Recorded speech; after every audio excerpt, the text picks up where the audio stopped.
बहुत सालों से भारत में एक विवाद चलता आ रहा है। वो विवाद है सेंसस के बारे में। पिछले कुछ सालों से ओबीसी जाति वर्गों से एक मांग चली आ रही है कि ओबीसी की जनगणना, ओबीसी का सेंसस जात के अनुसार हो, लेकिन उसका जो वैधानिक पक्ष है और संवैधानिक पक्ष है उसको देखना जरूरी है। बहुत बार उसको देखा नहीं जाता। एक चीज तो है कि 1931 का सेंसस लास्ट सेंसस है जिसमें जातियों के अनुसार सेंसस किया गया था। 1941 में जो सेंसस हुआ उनमें जाति के अनुसार सेंसस नहीं किया गया था। ना ही उसके लिए कोई कानून बना था, ना ही उसके लिए अंग्रेज सरकार से कोई आदेश पारित हुआ था।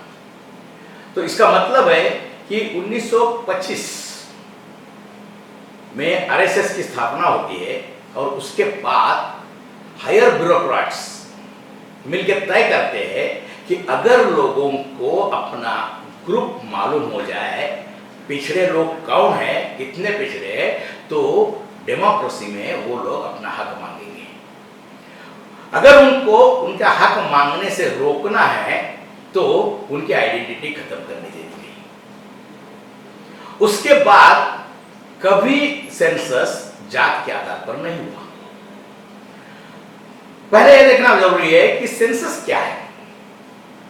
सेंसस एक डॉक्यूमेंट होता है और डॉक्यूमेंट है एक ऑब्जेक्टिव के साथ। मैं उस ऑब्जेक्टिव को पढ़ के सुनाता हूं आपको। The population census can be viewed from the two different angles. It provides an instantaneous photographic picture as it was of a community which is valid at a particular moment of the time. This is called as static aspect of the census. Secondly, it provides the trends in the population characteristics, the dynamic aspect of the population. Each census can be compared on an individual film strip in the series of movie films. Only for the succession of the census of community it is possible to access the magnitude and direction of the various demographic trends. ये demographic trends क्या होता है? किसी भी समय पर जबकि आप सेंसस कर रहे हैं उस समय आपके देश में कौन रहता है, जो रहते हैं उनका इकोनॉमिक स्टेटस क्या है, उनका शैक्षिक स्तर क्या है, उनकी एम्प्लॉयमेंट की क्या दशा है, उनके साथ न्याय हो रहा है या अन्याय हो रहा है, उन लोगों को घर मिल रहा है या नहीं मिल रहा है, उनको नौकरी मिल रही है या नहीं मिल रही है। इन सारी चीजों को सेंसस के तरीके से देखना चाहिए।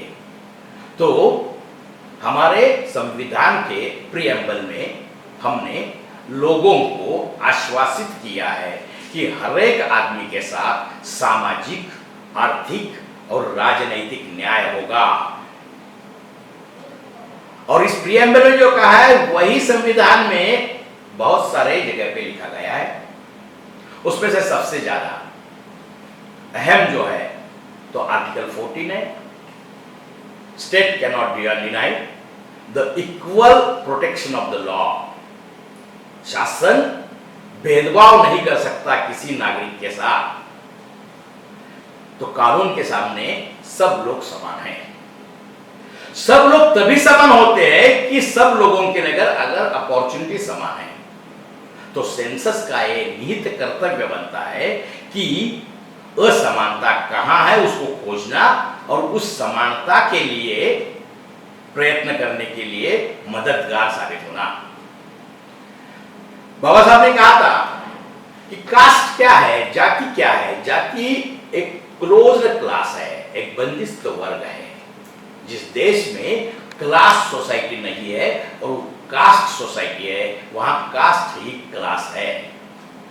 और उसमें एक चीज थी कि जब हम स्वतंत्र हुए तो बरसों से हम एक अलग तरह से विषमतापूर्ण समाज में रहते आ रहे थे। जो विषमता धार्मिक स्तर पे थी वही विषमता सामाजिक और राजकीय और आर्थिक स्तर पे भी थी। तो देश का यह कर्तव्य बनता है संविधान के प्रियम्बल के साथ रहते हुए कि इस समानता को नष्ट किया जाए, असमानता को नष्ट किया जाए। इस असमानता जो नष्ट करनी है उसको जानना बहुत जरूरी है, और जानने का एकमात्र साधन है सेंसस। इसीलिए अंग्रेज सरकार, जो कि हमारी नहीं थी, लेकिन वो चाह रहे थे यहाँ की जनता क्या है और कौन किस स्थिति में जी रहा है, इसका अगर क्लासिफिकेशन करना है तो जाति के साथ ही करना पड़ेगा। मोटे तौर पे अंबेडकर ने इसको सोशली और एजुकेशनली बैकवर्ड क्लास कहा है। अनुसूचित जाति, अनुसूचित जमाती और सोशली एजुकेशनल बैकवर्ड क्लास के लिए संविधान में रिजर्वेशन रखा गया। उसके अगेंस्ट छोटेलाल नामक एक आदमी ने एक केस कर दी, और उसके प्रकाश में, उस सुप्रीम कोर्ट के निर्णय के प्रकाश में एक संविधान में बदलाव आ गया। वो बदलाव है 15.4 और 16.4। तो ये दो बदलाव ऐसे है कि संविधान में अगर कहीं भी ये कहा गया है कि सबके साथ समान बर्ताव होगा, ऐसे किसी चीज से स्टेट को अपने सोशली और एजुकेशनली बैकवर्ड क्लास के लिए आर्थिक, सामाजिक और शैक्षिक रूप से कोई प्रावधान करने के लिए मनाही नहीं होगी। यानी कि जो सोशली और एजुकेशनली बैकवर्ड क्लास है, उनके लिए शासन, आरक्षण, मदद, अनुदान या किसी भी तरह से उनको समानता के स्तर पर लाने के लिए प्रावधान कर सकता है। लेकिन ये सोशली और एजुकेशनली बैकवर्ड क्लास है कौन? उसी समय अम्बेडकर ने कहा था कि caste is a closed class. तो अगर हम कास्ट को पहचान लेते हैं, कौन सी कास्ट, कौन सी जातियां पिछड़ी है, तो उनमें तो दो चीजें क्लियर थी, उसका निर्णय जल्दी से हो गया। जिनको अछूत समझा जाता है उन सारी जातियों को मिला के शेड्यूल कास्ट बनता है, ना कि लोगों को मिला के। जिनकी संस्कृति अलग है, उनका धर्म अलग है, और वो अलग पड़ गए हैं इस सारी सोसाइटी, भद्र समाज से, जो जंगल में रह रहे हैं, तो उन सबको अनुसूचित जमाती या शेड्यूल ट्राइब कहते हैं। उनको छोड़ के भी बहुत सारी जातियां थी जो पिछड़ी थी, पिछड़ी है, उनको आइडेंटिफाई कैसे किए? तो इसके लिए तीसरा क्लास बनाएगा। पहले से शेड्यूल 1 बन गया शेड्यूल कास्ट, दूसरे से शेड्यूल ट्राइब बन गया, और तीसरा जो ओबीसी बन गया। यहां पे प्रॉब्लम यह है कि ओबीसी को पहचानने के लिए एक ही चीज है, जाति। जाति पिछड़ी है, इसके लिए कुछ नॉर्म्स बनने चाहिए। मंडल आयोग ने उसके लिए नॉर्म्स बनाए।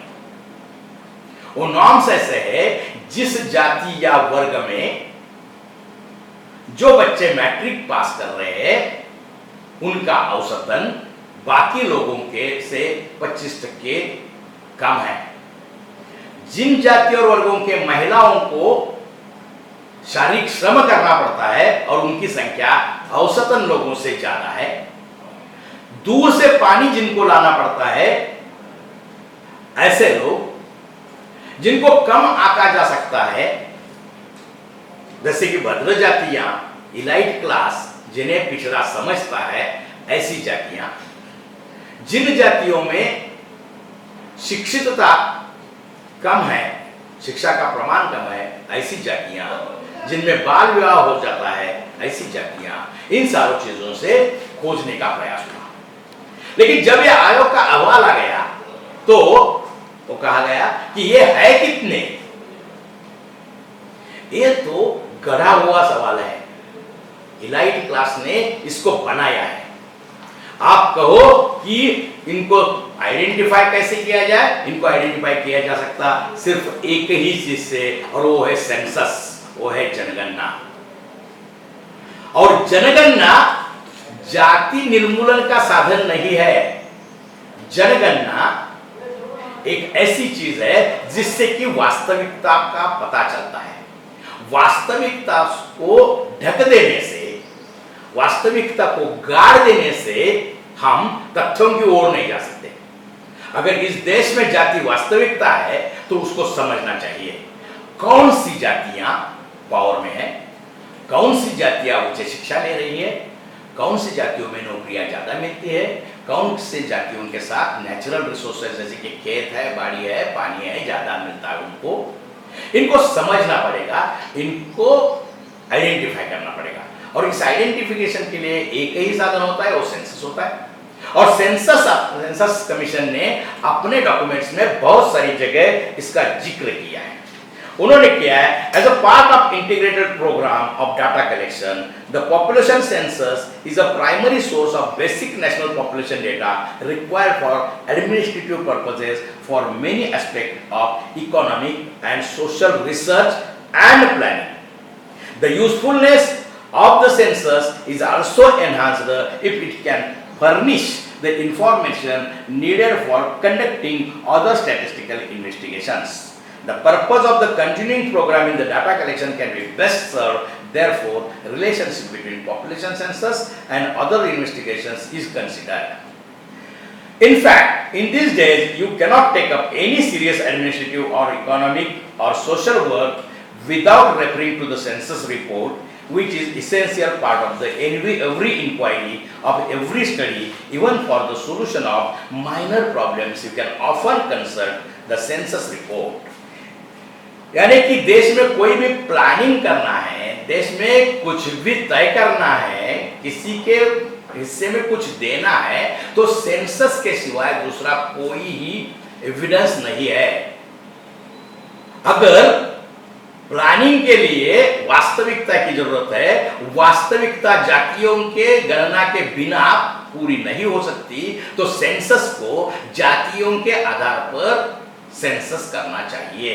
सो सेंसस कमीशन को ये आदेश, ये निर्देश, क्योंकि मंडल कमीशन के बाद जितने भी सुप्रीम कोर्ट में मसले हुए उसमें यही कहा था सुप्रीम कोर्ट ने कि ये ओबीसी है कितने। लोग कहते हैं कि 31 के आधार पर एक्सटेंड करके,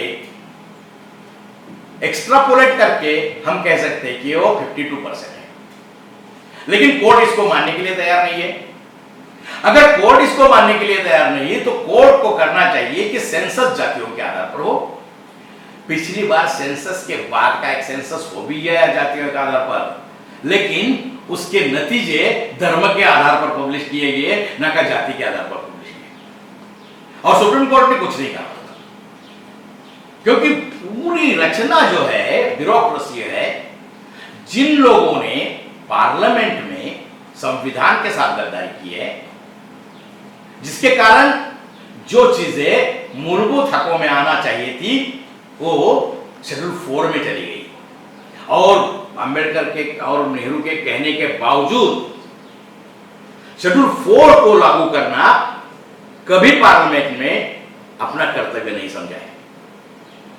संविधान ने कहा है कि इस देश का जो नेचुरल रिसोर्स है और मैनमेड रिसोर्स है, उन दोनों की समान तरीके से विभाजन हो, उन पर सब लोगों का हक है, सब नागरिकों का हक है। इसका मतलब है उस पर हक है